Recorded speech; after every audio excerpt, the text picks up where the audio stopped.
喺2000幾年前，邊個能夠喺以色列一個深水港口邊起一座城，裏面有行宮、異教廟、劇院、碼頭同埋倉庫？1世紀歷史學家約瑟夫斯話俾我哋知，希律王做到啦。佢揀呢度係因為有風景秀麗嘅海岸線。希律王喺羅馬人征服猶太地之後，凱撒奧古斯都就賜俾佢地中海沿岸一帶嘅地區。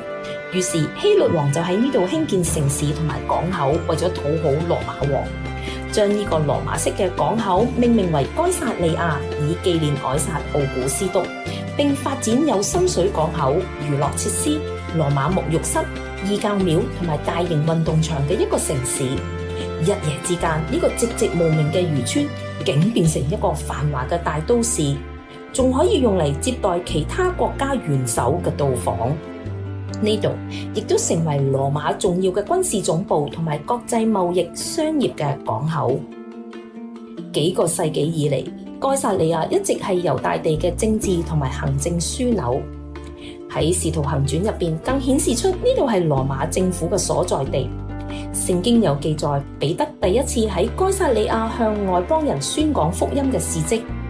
而保羅嘅最後一次宣教旅程中，航行到羅馬就係喺呢度出發㗎喇，去完成使命，至死忠心嘅侍奉上帝。呢度有過去繁榮嘅時期，之後遭遇到早期阿拉伯人嘅侵佔，再由十字軍重建，但得唔到馬姆穆特同埋奧斯曼帝國嘅統治者重視。直到以色列立國之後，1952年，該撒利亞建立咗一個猶太基布茲，該撒利亞鎮慢慢地成立。從嗰陣時起，呢個遺址嘅考古發掘工作一直到今日，出土嘅寶藏就反映當時嘅文明，發掘出有異教廟、行宮、圓形劇場、體育場地、猶太會堂、教堂、競技場、石壁同埋令人注目嘅羅馬引水道遺跡。水道係引入數英里以外嘅山泉水到該撒利亞。該撒利亞係以色列中部壯麗海岸線上面嘅考古奇觀，好多人認為佢係世界上最靚嘅考古遺跡。對於熱愛上帝話語嘅人嚟講，該撒利亞仍然係福音最早傳俾外邦人嘅地方。早期相信基督係彌賽亞嘅信徒，幾乎都係猶太人，因為呢個信息主要係向猶太人宣講嘅。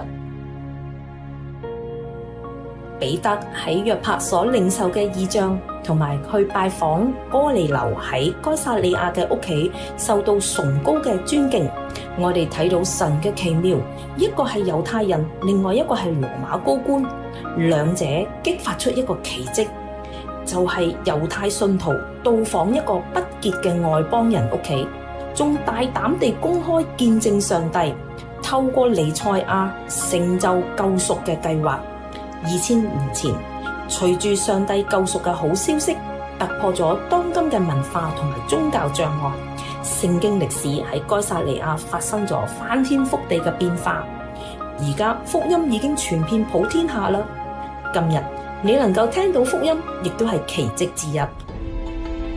多謝你嘅收睇。如果你想睇呢個視頻嘅完整版，或者想了解更多嘅信息，你可以點擊以下嘅網址。